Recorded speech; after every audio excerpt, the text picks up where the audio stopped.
दोस्तों, आज जिस भारत को हम जानते हैं वो कभी ऐसा नहीं था। आज का ये भारत उस भारत के सामने बेहद छोटा है। आप में से बहुत से लोगों ने ये शब्द सुना होगा, अखंड भारत। अखंड बोलना इसलिए पड़ता है क्योंकि सब कुछ खंड खंड हो चला है। जम्बूद्वीप से छोटा है भारतवर्ष। भारतवर्ष में ही आर्यव्रत स्थित था। आज ना जम्बूद्वीप है, ना भारतवर्ष और ना ही आर्यव्रत। आज सिर्फ भारत के टुकड़े होने की पूरी कहानी है। अफगानिस्तान, कंधार और कंबोज के कुछ हिस्सों को मिलाकर अफगानिस्तान बना। उस पूरे इलाके में हिंदू शाही और पारसी राजवंशों का शासन रहा। बाद में यहाँ बौद्ध धर्म का विस्तार हुआ और यहाँ के राजा बौद्ध हो गए। सिकंदर के आक्रमण के समय यहाँ पर फारसी और यूनानियों का शासन हो चला। फिर 7वीं सदी के बाद यहाँ पर अरब और तुर्क के मुसलमानों ने आक्रमण करना शुरू किया और 870 ईस्वी में अरब सेनापति याकूब एलिस ने अफगानिस्तान को अपने अधिकार में कर लिया। हालांकि इसके खिलाफ लड़ाई चलती रही। बाद में दिल्ली के मुस्लिम शासकों के कब्जे में रहा और फिर ब्रिटिश इंडिया के अंतर्गत आ गया। 1834 में एक प्रक्रिया के तहत 26 मई 1876 को रूसी व ब्रिटिश शासकों वाले भारत से अफगानिस्तान नाम से एक बफर स्टेट बन गया। नेपाल का विभाजन। नेपाल देवघर के नाम से जाना जाता है और अखंड भारत का भाग था। माता सीता का जन्म मिथिला नेपाल में हुआ था। भगवान बुद्ध का जन्म नेपाल की लुम्बिनी में हुआ था। यहाँ पर 1560 पूर्व हिंदू आर्य लोगों का शासन रहा और 4वीं शताब्दी में ये गुप्त वंश की एक स्टेट बन गया। फिर 7वीं शताब्दी में इस पर तिब्बत का आधिपत्य स्थापित हो गया और 11वीं शताब्दी में नेपाल में ठाकुर वंश, फिर मल्ल वंश आया। इसके बाद गोरखाओं का राज आया। जब भारत में स्वतंत्रता संग्राम चल रहा था तो अंग्रेजों ने सन 1904 में सुगौली नामक स्थान पर राजाओं के नेता से संधि कर ली और नेपाल को आजाद देश घोषित कर दिया। तिब्बत का विभाजन। अखंड भारत में तिब्बत का नाम त्रिविष्ट है। त्रिविष्ट में ऋषिका और तुषाण नामक राज्य हुआ करते थे। तिब्बत में पहले हिंदू धर्म, बाद में बौद्ध धर्म का प्रचार प्रसार हुआ। फिर आगे चलकर तिब्बत बौद्ध धर्म के लोगों का प्रमुख केंद्र बन गया। सन 1207 में शाक्य वंशियों का शासन शुरू हुआ और 19वीं शताब्दी तक तिब्बत ने अपने स्वतंत्र सत्ता को बचाए रखा। सन 1907 में ब्रिटिश इंडिया और चीन में बैठक हुई और तिब्बत को 2 भागों में बांट दिया गया। तिब्बत का पूर्वी भाग चीन को और दक्षिणी भाग लामा के पास रहा। भूटान। भूटान भौगोलिक रूप से भारत से जुड़ा हुआ है। भूटान नाम की उत्पत्ति भी संस्कृत में हुई है। भूटान में वैदिक एवं बौद्ध धर्म के मानने वाले लोग रहते हैं। सन 1906 में स्वतंत्रता संग्राम के समय अंग्रेजों ने सिक्किम और भूटान को अपने कब्जे में ले लिया था। इसके 3 साल बाद समझौता हुआ कि ब्रिटिश भूटान के आंतरिक मामले में हस्तक्षेप नहीं करेगा, लेकिन भूटान की विदेश नीति इंग्लैंड द्वारा तय की जाएगी। जब भारत 1947 में आजाद हुआ तो उसके 2 साल बाद 1949 में भारत ने सारी जमीनें जो अंग्रेजों के पास थी भूटान को लौटा दी और वचन भी दिया कि भारत केवल भूटान को रक्षा और सामाजिक सुरक्षा देगा। बलूचिस्तान का विभाजन। बलूचिस्तान भारत की 16 स्टेट में से एक था जो गंधार स्टेट का भाग रहा है और 321 ईसा पूर्व ये चंद्रगुप्त मौर्य के साम्राज्य में शामिल था।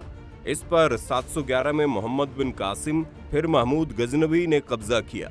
फिर अकबर के काल में मुगल साम्राज्य के अधीन आ गया। अंग्रेजों के काल में अंग्रेजों ने इस पूरे इलाके पर कब्जा कर लिया और सन 1876 में रॉबर्ट सैंडमैन को यहाँ का ब्रिटिश एजेंट नियुक्त किया गया। अंग्रेजों ने इस इलाके को 4 रियासतों में बांट दिया, कलात, मकराना, लसबेला और खारन। 20वीं सदी में बलूचों ने अंग्रेजों के विरुद्ध संघर्ष शुरू कर दिया और सन 1939 में मुस्लिम लीग का जन्म हुआ। दूसरी तरफ अंजुमन वतन का जन्म हुआ। खान अब्दुल गफ्फार के कारण अंजुमन वतन कांग्रेस में विलय हो गई। 11 अगस्त 1947 को बलूचिस्तान आजाद हो गया था। जिन्ना ने 27 मार्च 1948 को कलात को पहले अपने कब्जे में ले लिया और फिर बचे 3 प्रांतों मकराना, लसबेला तथा खारन को जबरन अपने कब्जे में ले लिया, जिसके लिए आज भी बलूची अपनी लड़ाई लड़ रहे हैं। म्यांमार और श्रीलंका का विभाजन। म्यांमार का नाम ब्रह्मदेश था। म्यांमार और श्रीलंका वैदिक एवं बौद्ध धार्मिक परंपराओं को मानने वाले हैं। ये दोनों देश भारत के अभिन्न अंग थे। म्यांमार का इतिहास सन 1044 ईस्वी में मयन वंश से शुरू होता है, जो मार्को पोलो के यात्रा संस्मरण में भी उल्लेखित है। सन 1287 में कुबला खां, सन 1754 में अलोंग पाया ने इस पर कब्जा किया। अंग्रेजों ने सन 1886 से 1926 तक संपूर्ण ब्रह्मदेश पर अपना अधिकार जमा लिया। फिर अंग्रेजों ने सन 1937 में म्यांमार को अलग राजनीतिक देश की मान्यता दी। सन 1965 में श्रीलंका को अलग राज्य घोषित कर दिया गया। मलेशिया वर्तमान में मुख्य देश मलेशिया, इंडोनेशिया, थाईलैंड, वियतनाम और कंबोडिया प्राचीन भारत के मलय प्रायद्वीप के जनपद हुआ करते थे। मलय प्रायद्वीप का दक्षिणी भाग मलेशिया देश के नाम से जाना जाता है। इसके उत्तर में थाईलैंड, पूर्व में चीन का सागर है। उत्तरी मलेशिया में बुजांग घाटी तथा मरबाग के समुद्री किनारे के पास पुराने समय के अनेक हिंदू तथा बौद्ध मंदिर थे, जो आज भी हैं। मलेशिया अंग्रेजों की गुलामी से 1957 में मुक्त हुआ। वहाँ पहाड़ी पर बटुकेश्वर का मंदिर है, जिसे बातू गुफा मंदिर कहते हैं। पहाड़ी पर कुछ प्राचीन गुफाएं भी है। पहाड़ी के पास स्थित एक बड़े मंदिर में हनुमान जी की भी एक भीमकाय मूर्ति लगी है। मलेशिया वर्तमान में एक मुस्लिम राष्ट्र बन चुका है। सिंगापुर मलय महाद्वीप के दक्षिण सिरे के पास एक छोटा सा द्वीप है। हालांकि ये मलेशिया का हिस्सा था। कहते हैं एक राजकुमार श्री त्रिभुवन, जिसे संग नीला भी कहा जाता है, उन्होंने यहाँ एक सिंह को देखा, तो उन्होंने इसे एक शुभ संकेत मानकर यहाँ सिंगपुरा नामक एक बस्ती का निर्माण कर दिया, जिसका संस्कृत में अर्थ होता है सिंह का शहर। बाद में सिंगपुर हो गया। फिर ये टेमासेक नाम से जाना जाने लगा। सिंगापुर का हिंदू धर्म और अखंड भारत से गहरा संबंध है।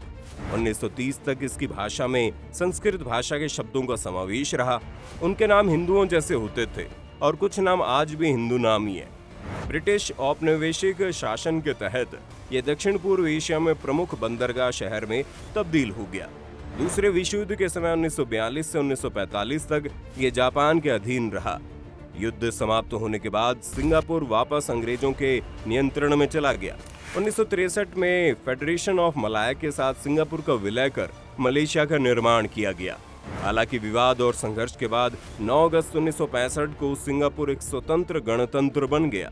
अंग्रेज, पुर्तगाल और फ्रांसीसी काल में भारत। अखंड भारत पर अंग्रेजों, पुर्तगालियों और फ्रांसीसियों ने पहले व्यापार के माध्यम से अपनी पैठ जमाई, फिर यहाँ के कुछ क्षेत्रों को सैन्य बल और नीति के माध्यम से अपने अधीन करने का अभियान चलाया। अंग्रेजों को भारत में व्यापार करने का अधिकार जहांगीर ने 1618 में दिया था। जहांगीर और अंग्रेजों ने मिलकर 1618 से लेकर 1750 तक भारत के ज्यादातर इलाके को अपने कब्जे में ले लिया था। बंगाल उनसे उस समय तक अछूता रहा था और उस समय बंगाल का नवाब सिराजुद्दौला था। बाद में 1757 में उसे भी हरा दिया गया। इसके बाद कंपनी ने ब्रिटिश सेना की मदद से धीरे धीरे अपने पैर फैलाना शुरू कर दिया और लगभग संपूर्ण भारत पर कंपनी का झंडा लहरा दिया।